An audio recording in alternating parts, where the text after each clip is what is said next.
Welcome back to All This Math. This is Professor Parker. Make sure you are subscribed to the All This Math YouTube channel. Make sure you like this video. Make sure you share this video. Make sure you tell people about All This Math and let people know that they can come here to learn math, right? If your child is not understanding in class, in school, for whatever reason, they can learn it here, and then they can go to school and practice what they learned with me, all right? So, we're doing some real life, everyday math, right? Mink Lash math, all right? We're asking the question, what is the better buy? All right, so it's two options. You can buy, young lady wants to buy some lashes. She can get 7 pair for $2.37, or she can get 10 pair for $3.14. I seen this online. I don't know if this is a good deal, bad deal. I don't know if these are low quality, regular quality. I have no idea. All right. But 7 pair for $2.37 or 10 pair for $3.14. How would you know? Somebody might look at this and say, well, $3.14 is more than $2.37, so I should just get the 7 pair for $2.37. But how do you know that's a better deal? When we say is it a better deal, what we're really asking is this: how much is it per pair? How much is it per pair? That's why it's important to understand what a unit price is and how to find out and calculate what a unit price is. Unit meaning one. You're finding out how much one item costs. In this case, 1 pair. How much is 1 pair? 1 pair of mink lashes. All right. So how do you figure that out? We use a little bit of arithmetic to do that. We're going to use division. But there's something else you need to know. What's going to get divided by what? Am I doing 7 divided by 237? Or am I doing 237 divided by 7? That's how you figure that out. Think about the language. What are we trying to figure out? The unit price. The price per pair. Notice what I just said. I'm going to say it again. The price per pair. Price per pair. I'm going to write it down because it's that important. Price per pair.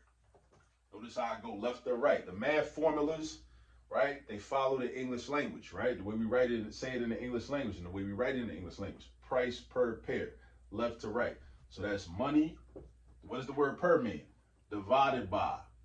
What does the pair mean? Pair means how many pairs, right? So that's the number of pairs, right? So in this case, it's going to be $2.37, and I'm going to go vertical with it, divided by 7.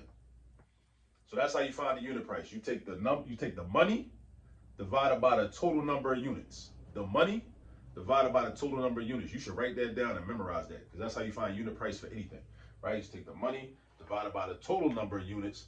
That will give you the price for 1 unit. Because what we're doing is we're saying, okay, we got $2.37 total. So we're going to break that up into 7 equal parts. And each of those equal parts will be the cost of 1 pair or 1 unit. Take the money, divide it up into this many parts. Take the money, divide it up into this many parts. Not the other way around. I mean, if you do 7 divided by 2.37, that would be the number per dollar, right? That's what that would give you, like per dollar. Like so how many are you? I mean, I guess it is a unit price, but it's a different type of unit price because you're getting the number of pairs you get for every dollar that you spend, right? That would be something different. We want to know how much we're paying for 1 of these. So instead of 7 pairs, we want to know how much we're paying for 1 pair, right? So we go back to it. This is a calculator problem. I ain't messing around. I ain't even gonna try to do that mentally. Not right now, at least. 2.37 divided by 7 equals 0.33857142.9. So this is money. So we rounded it off to 2 decimal places. So the 8 after the 3 is going to make the 3 go up and turn into a 4. So that's going to be 34 cents. That's going to be 34 cents. So that's the unit price. So each of these pairs is 34 cents, right? Now, we go down here to this other option. What's the unit price for these? We got the total amount. We're going to divide them up into 10. So that's 3.14 divided by 10. Whenever I divide by 10, all I'm really doing is moving the decimal point 1 space to the left.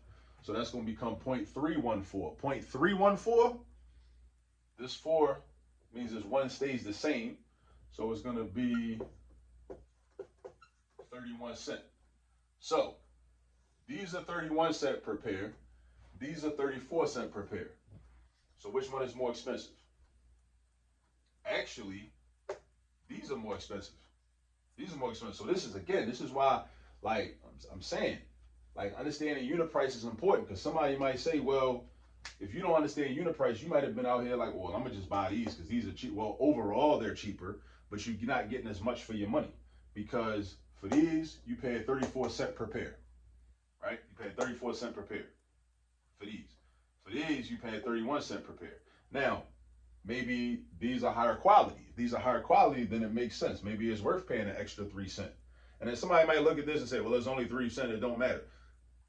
In terms of being financially literate, that's not a good approach, because what you do with a little bit of money is what you're going to do with a lot of money.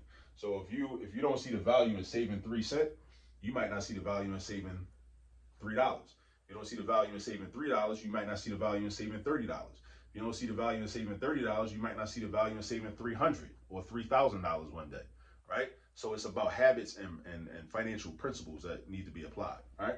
And again, we back talking about financial literacy. When you hear people talking about financial literacy, make sure they're talking about algebra too. Algebra also, because you need math, you need algebra in order to really understand financial literacy, because you can't have that conversation without being able to do some calculations and do some actual math. All right. So these are 34 cents per pair. These 31 cents per pair. So this is technically the better buy. The better buy is the more inexpensive buy according to unit price. All right. So whenever you're shopping, ladies shopping for mink lashes, keep these things in mind. All right. This is an opportunity to use math in an everyday situation. So that's what we do at All This Math. We try to meet people where they are. Be like, yo, okay, whatever you're doing, I can make math problems out of it. We can practice math whenever. All right. And again, one of the reasons people don't do well in math, people don't understand math, because people don't do math. You got to actually do math and do it on a regular basis, just like with reading. If you read, you'll become a good reader, right?